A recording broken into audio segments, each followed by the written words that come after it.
Hello, good morning. I am so excited to start a little early today to show you something special. I'm gonna turn the camera around here. Let's see if I can figure that out. Look at our new mural. I am so excited. This is like the Kombucha Kamp cheer. And of course we have butterflies and flowers. Just super excited. Oh yeah, so let me tell you the little cheer. Hello, good morning everybody. Okay, so actually I'll turn it around again so you can see. There we go. Okay, so Kombucha stands for keeping our minds and bodies uplifted to create healthy attitudes with kindness, ambition, mindfulness, positivity, equanimity, and respect. So this is the We Are Kombucha Campers cheer. We are Kombucha Campers. Keeping our minds and bodies uplifted to create healthy attitudes with kindness, ambition, mindfulness, positivity, equanimity, and respect. Yay! Hello, good morning. So good to see you all here. I'm super excited for my guest today, Kirsten Shockey. We have been enjoying the fermentation circuit for a few years now, and of course, obviously, last year we didn't get to see each other at all, but we were in the habit of hanging out at least a few times every year at the Mother Earth News fairs. So I'm really excited to, gotta get my tripod stabilized here, but I'm really excited to have her join me today and talk about all things fermented. She truly is a goddess of all things fermented. You know, kombucha, water kefir, those are my milieu. She plays in every other aspect of fermentation, and she has a really long history. So I'm really excited on this Monday after Mother's Day to talk to her. Well, how are you guys doing? What are you fermenting? Drop something in the chat if you have any questions. We want to hear what those are. We'll be, you can ask about fermented vegetables, about miso, natto, tempeh, vinegar, cider, her books, fiery ferments, hot sauces, condiments. So she really is a powerhouse of knowledge, and we're gonna have a good time chatting with her. So any questions you might have, but really excited to see folks here. Hi, A. Humphrey. Hi, Job Dropout, Iron Man. It's nice to see so many folks here in the chat. Kevin the photographer, Neki Onoko. Hopefully I'm saying that right. Sorry if I'm not. But I am waving at all of you. So welcome. So glad to have you here. We'll be starting in just about 3 minutes. But this weekend, things that I did around the house, I made a beautiful lilac rose petal syrup.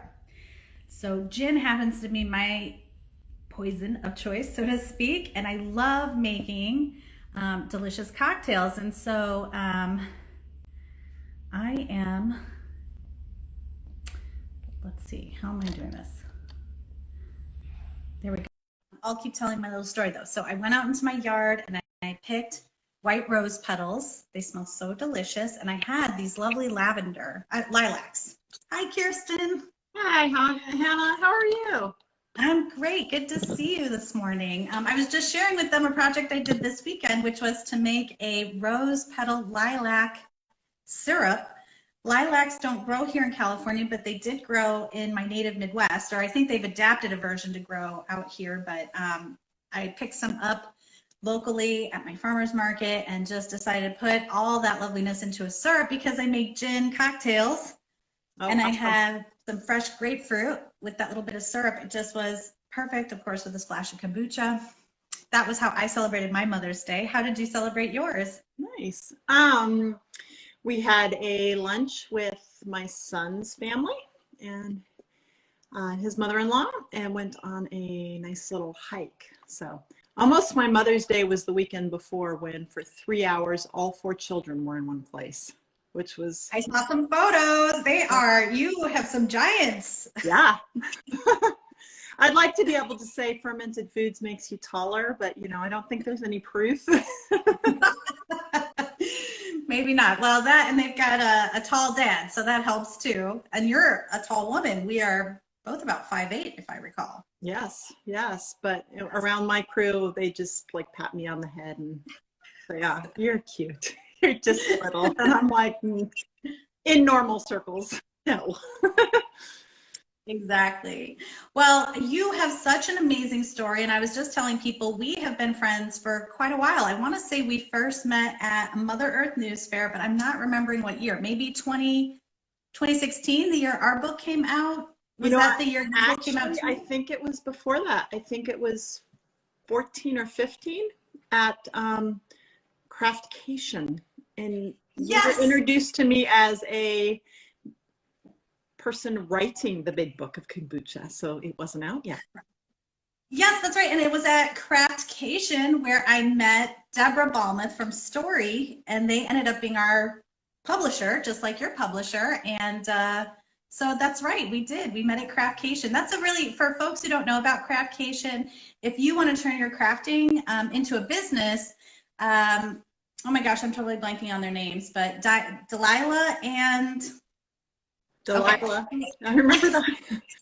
Delilah and her friend and partner, business partner, they throw this amazing event where you can learn the skills you need. So you come, you craft, but then you also learn skills to turn it into a business. So it's a really great opportunity. So yes, that's right. And then Mother Earth News Fair, of course, we've been on the circuit for a few years now. We've enjoyed hanging out together and sharing our love of fermentation with everybody. And you have done so many demonstrations. Like the amount of prep work you do is pretty amazing. And we developed a great friendship as a result of being able to spend so much time together. Of course, I've been missing you this last year, but you've been super busy. The entire time I've known you, though, you've been busy. You've done 5 books in 5 years, is that correct? 5 books in 7 years. It's a little crazy. Christopher likes to joke that we chain smoked books. But there are no new books in the projects right now. So this is it for a while. That's amazing. Well, why don't you just tell us a little bit about your books? I mean, your first book is like a Bible. It's an A to Z of everything you can ferment. And we already have a question about fermenting cherries. I don't recall if cherries was in that book because it's called Fermented Vegetables. So maybe not that book, but. Yeah. So the first book is, like you said, Fermenting Vegetables. And that's what it is. It's A to Z vegetables. Quite a few vegetables in there. And that book was born out of just my own teaching classes after standing at the market stand with my own little fermented vegetable business and teaching and realizing people wanted to know how to do this. So I tried to put every question that ever came my way into a book. So that was the beginning. Didn't know that it would take me on the journey that it has.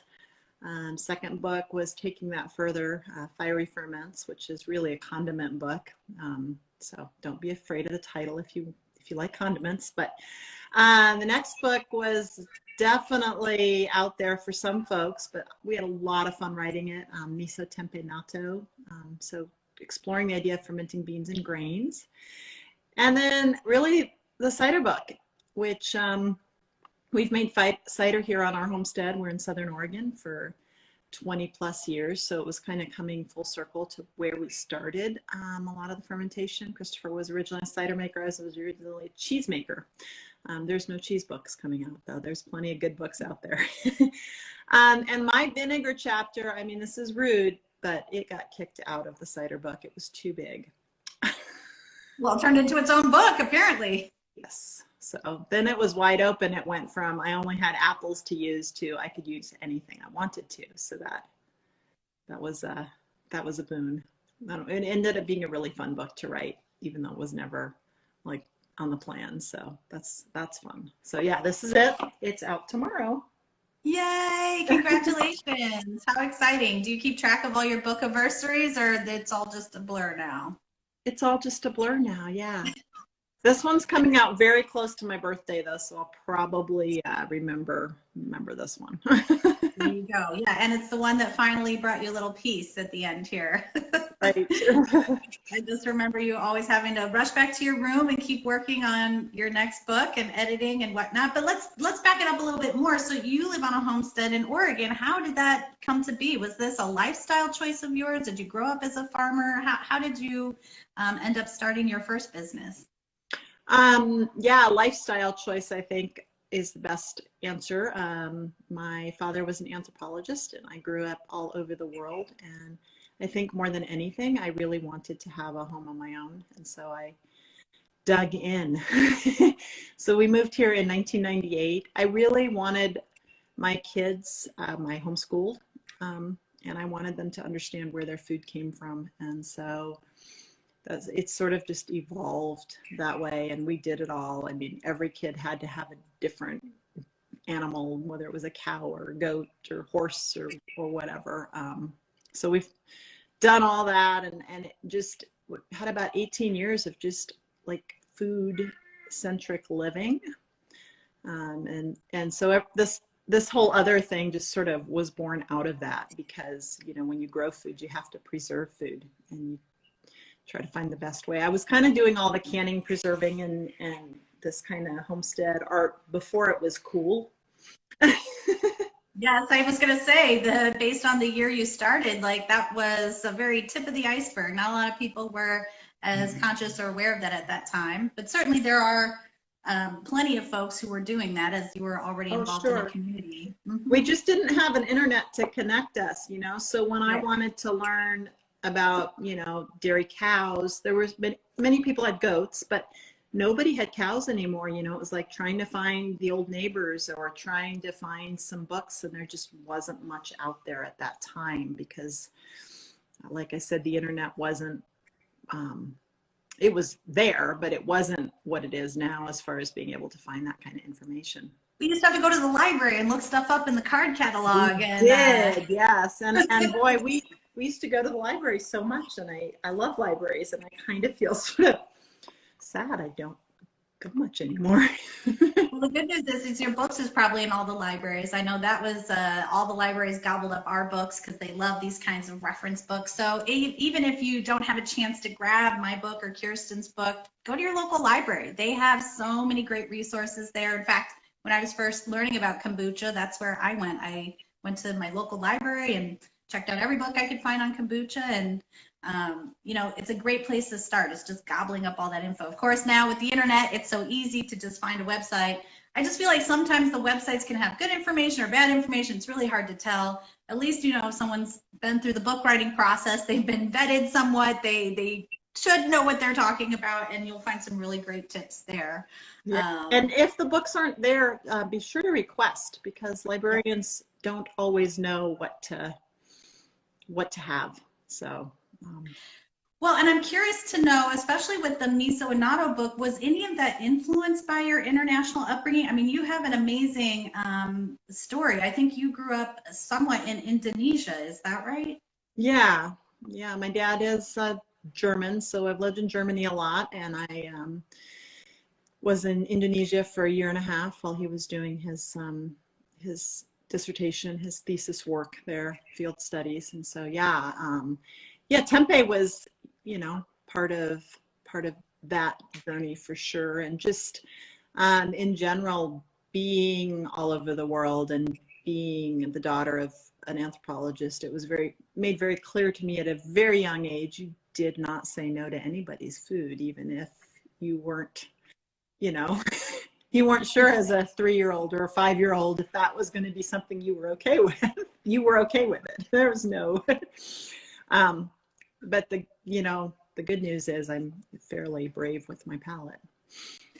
Well, and speaking of brave palates, I believe your grandchildren have also grown up enjoying natto, which to most folks, in case you don't know what natto is, it's fermented soybeans, but they have this sort of stringy, sticky texture to them, and a very specific aroma. I've enjoyed it from time to time, but certainly I've not eaten nearly as much natto as you have, but I think even your granddaughter has learned to love it. So these funky flavors, if we're introduced to them early enough, can actually have a really great beneficial impact on our palates. Yes, my granddaughter had no clue that it was something icky, so she just grew up sticky beans, and in fact, she's very brave little palate. She loves to kind of check in on all the ferments. And one day when she was about 3, I'd given her a vinegar mother to play with, and I was cooking, and I turned around and she was tasting it. And so, and her face was like, but it's really, it's so great to expose children early to lots of foods, and then they, don't know.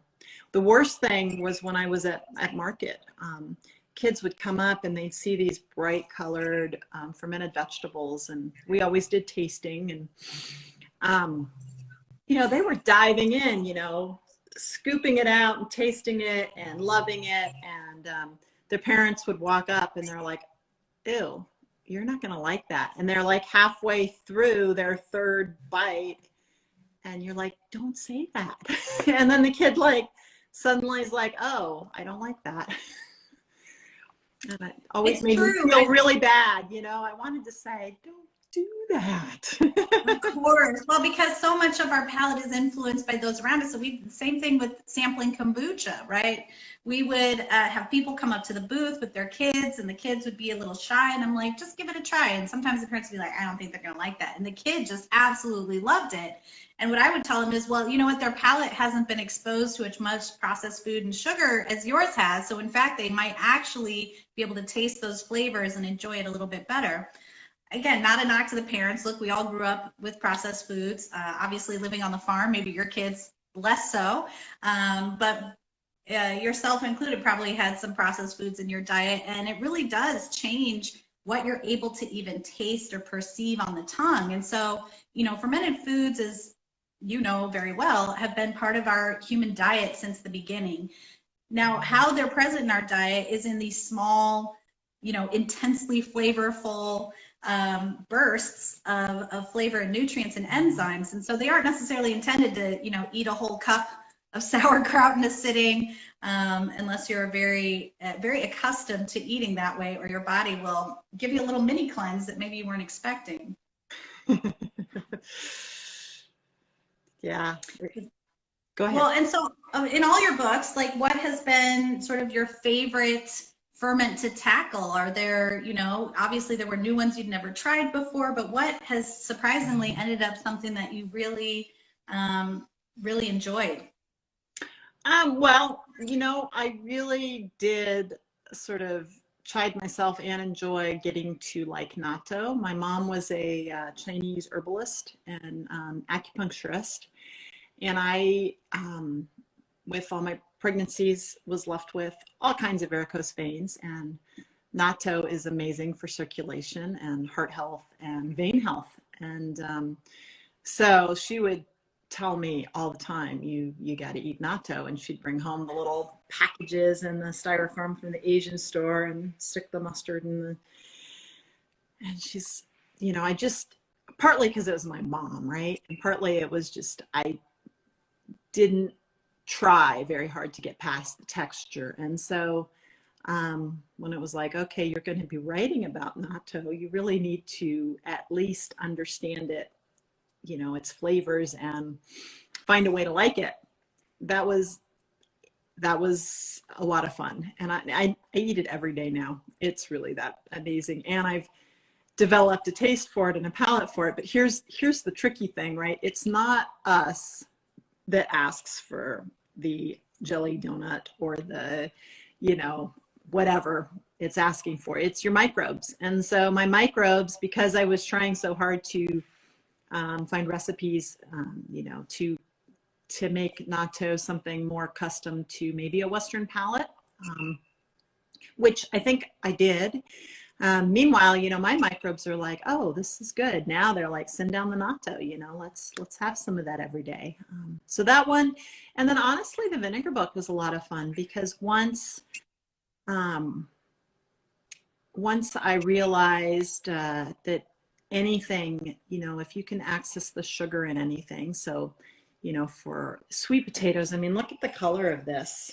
That is a purple sweet potato vinegar, and it's so gorgeous. And a little bit of koji and you're there. Or that you can take things, this is all orange peels, like this is a orange vinegar that's amazing. Grapefruit peels are one of my favorites. And so once I realized you could just, it was game on if you can find flavor in something or sugar in something. and you understand what the microbes need to then thrive, then, you know, it's a two-step fermentation, but it's easy. Well, and so, I mean, it sounds like you're basically taking scraps, right? I mean, scrap vinegar has been around for a long time. And then are you augmenting with additional sugar? Is that what's spurring the microbes? Yeah, for the scrap vinegars, you have to augment with additional sugar. You have to have a certain ABV because it has to become alcohol first. And it can happen simultaneously. I mean, you don't have to brew it to alcohol and then make it vinegar. This one I showed you here, or this one is actually rice vinegar and it's brewing the alcohol, and the Acetobacter is in there eating the alcohol and converting acid at the same time. But like some vinegars, I mean, another example of a fun one this is a maple syrup vinegar. This dark and stormy vinegar here is molasses, and it's very, very tasty. So you can use syrups too, honey. This is date syrup. And those you need to add a bunch of water to because they're too sweet. Yeah, so I mean, kombucha is essentially tea vinegar. So we use what we call a SCOBY, which is very similar to an MOV, or mother of vinegar. Are you always using some MOV to inoculate these fruit scraps, or is there enough Acetobacter floating around in the environment that you don't actually need an inoculant? How does that, and I know of course people can read the book and get all the step-by-step processes, but just from a basic process, is that, oh, hello visitor. Gotta help her. Always, right? Yeah, so you don't need to inoculate it because it is in the air, but I talk a lot about it in the book. I mean, you can do vinegar as a complete wild fermentation, which, you know, is some people's jam, or you can kind of herd the bacteria a little bit. So you can inoculate, for example, some of these vinegars I make, I use a wild yeast starter. So I might start my yeast with flowers like lilacs or something like that, and I'll start it, and when I have a good bubble going, I'll add that to my fruit juice or my scrap liquor or whatever and get that going. But I really do like to add either just some raw vinegar, because that has just as much of the good microbes as the mother, or to get it going and to get it going on the right track. Because when you're doing a wild vinegar, you may end up, maybe the acid level isn't quite right, or the community isn't quite as tasty. So it's just one of those things where you can do it one way, or you can kind of control it a little bit and get a much better product. Yeah, exactly right. I mean, I think people have said, well, can I wild ferment kombucha? I'm like, you could try, but you're probably going to end up with mold first. You know, it's just one of those things that it's, you know, the person who understands these concepts and principles that you're putting into your book, maybe they feel a little more confident doing something like that. For most people, you know, you have to be really comfortable with a lot of failure, and you have to be comfortable identifying what's mold versus what's mold you can scrape off and eat underneath. Also understanding your own microbiome. Is your organism one that can tolerate taking in potential molds and being okay with that? Because these days we have so many folks with compromised immune systems, that's not necessarily feasible for them. So there's a different personality types that are going to gravitate towards different styles. So I think, you know, some folks are really going to want that controlled fermentation, whereas others are going to be a little more free with their experimental style. Well, because it is vinegar and it is converting alcohol, one of the questions we have here is, you know, when you're making vinegars or dealing with sugar and yeast, how can you ensure your final product is alcohol free so it's safe for the kiddos? I mean, that's the definition of vinegar, is that all the alcohol is converted into acetic acid. So, I mean, I'm hard pressed to think of any vinegar that actually has any alcohol remaining. Or did you find something different in your research? You know, once it it's converted. The Acetobacter don't want to leave any stone unturned, so to speak. What is interesting, though, for a vinegar to be shelf stable, and that goes for anything out there, there is a micro amount of alcohol in there still, and that's what's keeping it in balance. It's nothing that your body will ever even find, but it's in there. Now, here's the thing. So these little mothers on here are happily, you know, this is a fairly new mother, but it's happily doing its job and converting. And you will taste it. There's no, like, it goes from funky to acid. The alcohol doesn't taste like alcohol in a yummy sort of way. It just sort of tastes yeasty and funky and all of that. And then suddenly it's really beautiful and acid. And then you let it sit for another 2, 4, 6 months to mellow out, off oxygen. Because if you don't, like, I've got some back here behind me. I don't know what you guys can see, but there's some back here that I've ignored. Over here, there's a nice little collection of mothers for different varieties. But what happens if you don't take that air off, the Acetobacter is actually really, really clever and will start, I don't know about kombucha, it'll start consuming the acid and you will eventually end up with water. So you don't, like, letting it go too long to make sure that the alcohol is gone isn't something you need to do. You actually, when it's acid, when it tastes like vinegar, it is vinegar, and you're gonna get that oxygen off so that the acidic bacteria can't keep having a party. Now an acid trip instead of a boozy trip.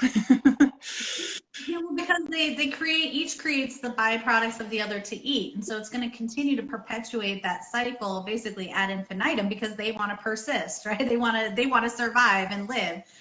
So when you say take off oxygen, does that mean you're putting it in an airlock? You know, I think most people who are drinking kombucha, obviously we're wanting it as a beverage. So that's actually sort of one of my other side questions is, can any of these be harvested earlier and drunk as a delicious beverage, or is the nature of it such that those flavors aren't really that delicious and it actually is much better to just let it go and become vinegar versus a drinking vinegar, so to speak? Yeah, so that's a great question, because you can, and it just depends on what your base is. So if you're, like, I had a lot of fun making what I would call, I call them? They're sort of boozy drinking vinegars. So they've got sort of the acid and a little bit of the burn of the vinegar starting, and they have still the alcohol of, you know, a cider. But I would do them on oak. And so there's a technique in the book, and I've got sort of an example here where it's not oak, but it's grapevine stems. Ooh. And what you do because it's all about surface area. Again, it's about oxygen. So there's that exposed oxygen. You asked about taking the oxygen off. It's like, this is jarred. Okay, got it. So that's sufficient. So, but anyway, you would take the cider and you put it on oak chips like that, and you do that for, you inoculate the oak chips with a little bit of vinegar, and you do that for, you know, 3, 4, 5 days, and you start having this half vinegar, half cider situation that can be had, you know, in a small jar or a small glass like a cocktail, and it's really fun. Less booze, a little probiotic. But is there a name for that product? Is that like historically something people consumed and so it has a name? Or I've never run across it. It was something I started doing. Like, we were just drinking it when I was experimenting. This was all for the first book, or the cider book. And we were like, this is good. So I call it, it's in this book. I call it something, I don't remember what, but. Well, and we're giving away a bundle of all of your books. So while we're referencing, of course, we're celebrating Homemade Vinegars, but we're talking about all of them because one lucky winner is going to get a bundle from Story. We're so grateful they're giving those away. I wish I was the recipient, but someone is going to be able to do that. We'll have instructions on how to do that. But about the cider book, I mean, cider was the American beverage, right? I mean, we have, of course, Johnny Appleseed in our lore, who went around distributing trees and grafts and seeds and whatnot, but apples weren't really for apple juice. They were for apple cider at the end of the day, because you would press them, and you probably know more about this than I do. This is my rough layman's understanding. You would press them, and by the end of the week, you had your hard cider for the weekend. Well, it was also preservation. I mean, like anything, without refrigeration, all across the world, these vinegars, I mean, rice vinegar in Asia, or fruit vinegars, or date vinegar in Egypt, and all of that, these vinegars were about preservation. And so were the beverages, right? Because you can't keep apple juice for more than a week or two without refrigeration before it's going to get lightly hard, and then fully hard, and then vinegar. I mean, the fascinating thing is, this is what happens in nature. Those blossoms, those apple blossoms, or whatever blossom it is, in that nectar, there's already the yeast and already the acetobacter. And really, you know, it's just part of that cycle. And everything eventually will become alcohol and vinegar, and then back into water and earth and all of that. And so it's that part is super cool. But vinegar is one of the most ancient medicines we have, and yeah, drinking it also was done throughout history as you put it in water to make that water better. Yes, we know now it's probably the acid that was killing the bad microbes in the water, and to also make it more sustaining for electrolytes and all of that. And so I love drinking vinegars, and I make, some specific ones just for that purpose. I mean, hibiscus is delicious, and grapefruit, and yeah. These are all flavors I love, and I bet they make such amazing colors. I saw somebody ask what the twigs are for, so I'll explain that real quick. So the twigs are all about the surface area and about flavor. In this case, it's not going to make this is going to be a cider vinegar, it's on its way. It's not going to make it taste very different with these twigs, but if you used, say, basil stems or fig leaves, you now start getting really good flavor. And what happens is these vinegars go back and forth every day. And pour them back and forth. So now this one is going to have its twigs exposed for a day, and then tomorrow we're going to go back. What that does is that gives it more oxygen, and it aerates it, and makes your vinegar faster if you're looking for. Exactly right. And because in the commercial kombucha production world, there are some folks, in order to speed it along, they'll add oxygen or they'll aerate it. And it's that same technique for vinegar. So to try to make, yes, your sound disappeared. I can't hear you. Can you hear us? Maybe leave and come back. I can't hear you. Yay, technical difficulties.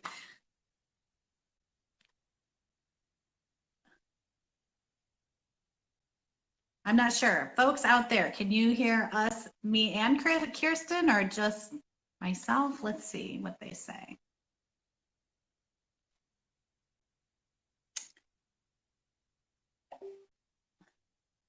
Yeah, so it sounds like folks aren't able to hear you. Oh, hi from Pat's Kombucha.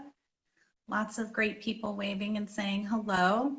All right, so we'll get Kirsten back on here in just a second. But what she was talking about in terms of aerating and also the surface area and the grape stems, I imagine, also have tannins. And so tannins, as we know, when it comes to preservation, also create great flavor profiles. It's tannins in the tea leaves that give so much flavor to kombucha. So there's a lot of reasons why I would use that. Now, she mentioned using basil stems or some sort of herbs can also infuse great flavor. You're back. That was weird. I got a spam call, and I guess as the spam call was coming through it. Oh, well. Yes, it happens. Bam.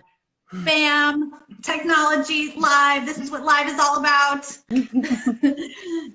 Well, kombucha is a vinegar. So it's funny. Some folks are saying, oh, I love how you framed it, but that's exactly what kombucha is. And some people don't realize that, but it is supposed to have a sour flavor profile. Now, Americanized kombuchas can be a little bit softer. Folks are diluting it. They're not fermenting it, so it has as much tanginess, but that truly is the origin of kombucha, is a tea vinegar. So, so I think when you can wrap your head around it that way, it makes a lot of sense why it has this flavor. But then we get this fizz as part of our secondary fermentation. Do you ever get fizz in your vinegars, or do they go through a fizzy phase before they end up still when they convert all the alcohol? Not so much. I mean, I like this guy. This guy, actually, this is foam on top. Oh, you can't see it. This one is actually foam on top. It's not started the mother yet. It was really active. It's a rice syrup vinegar. You can make it from the rice, or you can kind of skip that step and just go straight for the syrup and water. And because you're dealing with a syrup, it gets really active that first week, but not the way a kombucha does.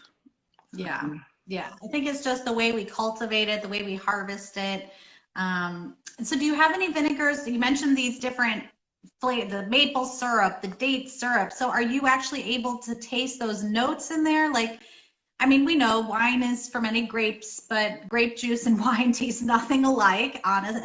You can see where they came from, but they very much have extremely different flavors. Is that your experience? I mean, I feel like with kombucha, the tea, it's there, but it's not, you're not like, oh, that's a tea flavor, right? Sure. And so is it similar when you're making these other vinegars, like you understand the essence of that flavor, or does it come through a little bit more, especially with these sugar-based ones, just because that? It really depends, I found, on the vinegar. I mean, some vinegars honestly taste to me not a whole lot different than apple cider vinegar.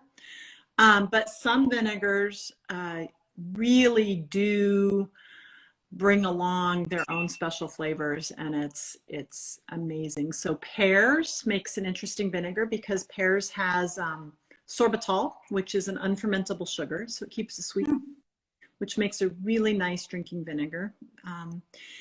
And then, so my best story, I guess, if you will, about that is that I had decided to make a chocolate nib, like cocoa nib vinegar, because I was in that phase of, well, what can't work? And I made a liqueur with, the sugar water for that, boiled it together, made this really delicious, thick, chocolatey tasting liqueur. Started to ferment it. The nose on it was incredible, but as everybody knows, nibs are a little bitter. So the bitternesses were strong. Fermented it through to vinegar, and it's tasted like chocolate. It was really good. And I like a 92% chocolate bar. So it's not that I don't mind the bitters, but there was no point. Like, it was too bitter to, banana is delicious. Yes. But I couldn't throw it away because it just smelled so good. And I put it in the cabinet, tasted it again about 6 months, because if you don't like your vinegar at first, go ahead and wait. It's fascinating what happens. And still, I was like, so I put it away again. I don't know, it was a year or more. I was cleaning things out. I'm like, I really should just get rid of this, but I tasted it one more time.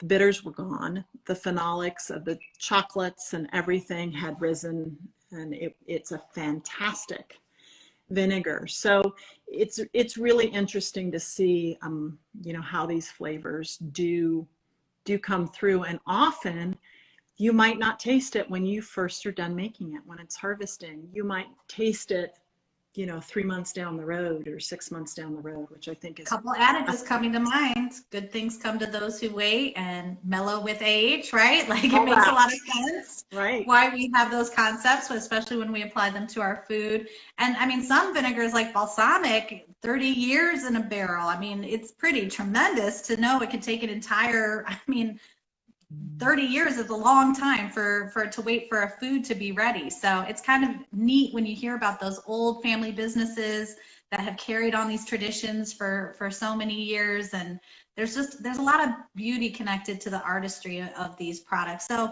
I'm sure people are so curious to know how they can get started doing all of this. And I know you have classes available, even if you're not heading to Southern Oregon anytime soon or holding in-person classes. Anybody can go online and find you. Why don't you tell us a little bit about Fermentation School? Yeah, so the pandemic changed the in-person classes, changed a lot of things for a lot of people, and it forced us to do something we've been wanting to do, which is get some online classes out there. And so we did. And then it became more than that. It's now a cooperative, kind of to not just, you know, get classes to all the people all across the world that want to learn, but also to help the teachers who have lots of good stuff to share, to get their voices out there. And we have a lot of folks that are talking about, you know, we've talked to and are hopefully going to come on board, including Hannah. And so, yeah, I think we're going to have, it's just getting more and more fun. And I just released, well, it's releasing tomorrow with the book, a complete vinegar class. And it's lots and lots of demonstration and me chatting on and on about vinegar. So That's great. But yeah, check out Fermentation School anyway, and just kind of keep an eye on what we're doing, because there's a lot of good stuff in the works. Bubbling up, so to speak. Yeah, I'm really excited. I think we're going to use Fermentation School as a platform to launch. We're doing a 30-day kombucha challenge starting in June.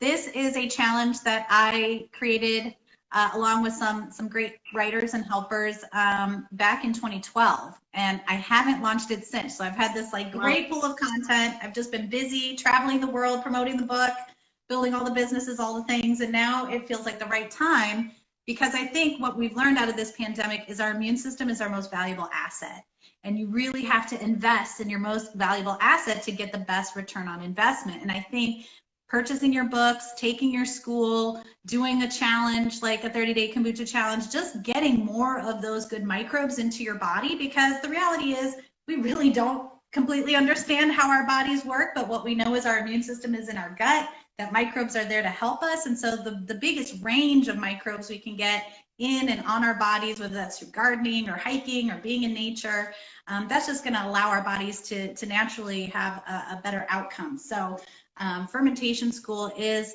a worthy investment. I think you've got how to make something with flowers and yeast. I remember this as one of the classes. And then what's another class you have on there? And then I think there's a charcuterie course as well for folks who like to ferment their meat. There's a complete set of charcuterie courses, fermented sausages and koji charcuterie and smoked meats, and yeah, all about preservation. We have a mud cloth class, which is fun, which is using the mud in your yard to create an art material dye for dyeing cotton. And yeah, I've got vegetables and hot sauces and vinegars and tempeh and like Hannah said, some wild yeast fermentation, just some fun things there. And more coming. It just takes a while to put it all together. Right. More teachers coming too, because we see fermentation as so much more than just the action of something in your kitchen, because it's really, you know, to start in with holding a jar of kombucha or holding a jar of sauerkraut or vinegar or whatever your entry point is. It's like, it's also your entry point into really understanding how these microbes have evolved with us all these centuries. I call us bacteriosapiens. I mean, the reality is that we are like microbes. And it's so fascinating because when I see open source, like that to me is like the cell opening and some other organism scooping up some DNA that makes sense and evolving and running in that direction. I just feel like doing it live means there's always something exciting happening. So our conversation got cut a little short. I'm hoping Kirsten will come back and join us just to wrap everything up. But this has been so much fun sharing with everybody about fermentation and kombucha and vinegars. And Kirsten is just so prolific with her work, and she is a great teacher. So I'm really confident that whether you're reading from her books, Hi Jam, or you're reading or you're taking her course online, or you're seeing her in person, you are going to get so much value from connecting with Kirsten and her husband Chris and all of their great work. So here she is. We're bringing her back. All right, I think I pressed all the right buttons. And now we're just waiting for her to join us. So, I'm back. I have no idea what that was, but that could have been on my end. Like I said, we're having fun being live and all the excitement that goes with it. But look at your beautiful yard, because you still live on the farm. Yes. Yeah. Yes, I decided to go get a different connection, and I can reach both the connections out here. So I thought, well, we'll see what works best. Well, I didn't want to finish before I asked just some tips. Like if people are first getting started with fermentation, or if they have a fermentation business, or, you know, what has been part of your journey?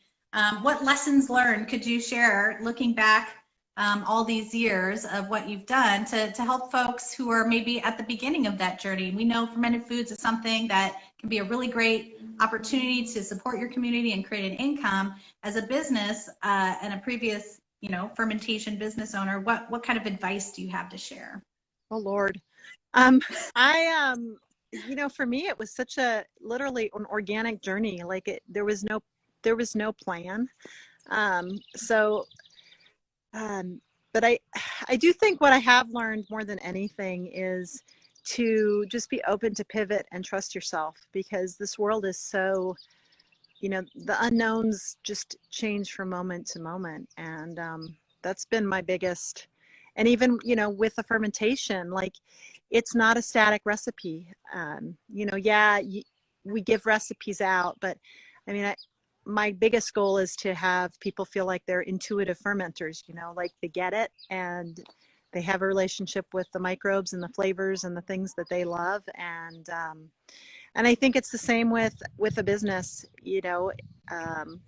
We had to pivot from being a little local business to being, writers and teachers, just because that was sort of what made more sense at the time. And then suddenly all our income is based on traveling and teaching. And then it's like, oh, but you're not going anywhere. So, and I suspect that pivot will continue to need to happen. And I feel like it goes, like I already mentioned, really well with fermentation, because sometimes when something isn't going the way you want it to go, it's sometimes an opportunity. I mean, and for me, it's often an opportunity to discover something completely different, or do something completely new, just by the mistakes. So, yeah. Agreed. And I think, again, flexible technology and same with what we do with kombucha, we're trying to give you best practices. But the idea is once you're, like the Picasso saying, once you know the rules, break them all, right? Like the idea is to give you tools so that you can be creative, so you can continue to play with these different fermentation technologies and create your own unique flavor profiles and twists on things. I mean, we haven't really touched on it much here, but I mean, koji is something we're starting to see really actively used in, fine dining and cuisine. And it's so exciting to see fermentation being elevated out of the homes into the fancy restaurants, and yet also recognize that anybody has access to making these delicious foods at home without having to pay the gourmet prices if they want. So it's just amazing, this whole fermentation revolution, re-evolution. I of course always thank Sander for sort of getting everything started with wild fermentation, even though that's not where I learned about kombucha. But he's sort of been leading the charge, and here we are coming up behind with, I think, really practical how-to knowledge. And I mean, literally, you want to ferment anything, like just pick up a book from the Shockeys, because they probably talked about it or covered it. And you and Christopher are just such a wealth of knowledge and a great blessing to the community, really, to have so much sharing. And I'm so excited for the classes that are coming on Fermentation School. Was there anything else you'd like to share before we wrap up today, just in terms of where people can find you online and the names of your books one more time? Anything like that we can do? Sure. You can find me online at fermentationschool.com, or Ferment Works is my sort of personal website. Yeah, if you pre-order the book today or have already pre-ordered the vinegar book, because officially it's out tomorrow, so today still counts as a pre-order, be sure to go to ferment.works and join the drawing, and tell your friends too, because I'm giving away 5 vinegar classes at Fermentation School, and one person will get, I don't know if anybody wants this, but one person will get an hour or so one-on-one Zoom with me, and we can do a private vinegar lesson or whatever, really, whatever fermentation subject you want to talk about. So yeah, be sure to go there and join that. And so that sounds like a really valuable prize. I mean, people love getting an hour of dedicated time with an expert like yourself, whether it's for personal or business use. I can only imagine they are going to really love that opportunity to get the direct download from a master such as yourself. So go check out Ferment Works. Enter yourself in the drawing. The book's available anywhere books are sold, so you can pre-order online now from your favorite outlet. And we're just so great to collaborate with you. And we are also doing a giveaway, as I mentioned, a bundle of every single one of Kirsten's books we're going to give away. So check out our post on how you can be entered in that drawing as well. And thanks again for coming today. And so we're really excited. We're going to be sharing the post tomorrow on how you can enter the giveaway. So just stay tuned to Kombucha Kamp. Of course, follow Kirsten and check out all the great stuff she's doing. And then stay tuned. That 30-day Kombucha challenge is coming up. We're going to be putting a class on Fermentation School as well. So we're excited to promote that when that comes out, and just love being in collaboration with folks who are obviously loving community and building it through their actions and words. And just thanks again for being here. And I'm sending you big, huge hugs, you and Christopher and the whole family. Really miss you guys. Yeah, miss you. We'll see you soon sometime. It was great to see you here. Yes, thank you to everybody for joining. Yes, thank you. Have a good one. You too. Bye-bye. Bye.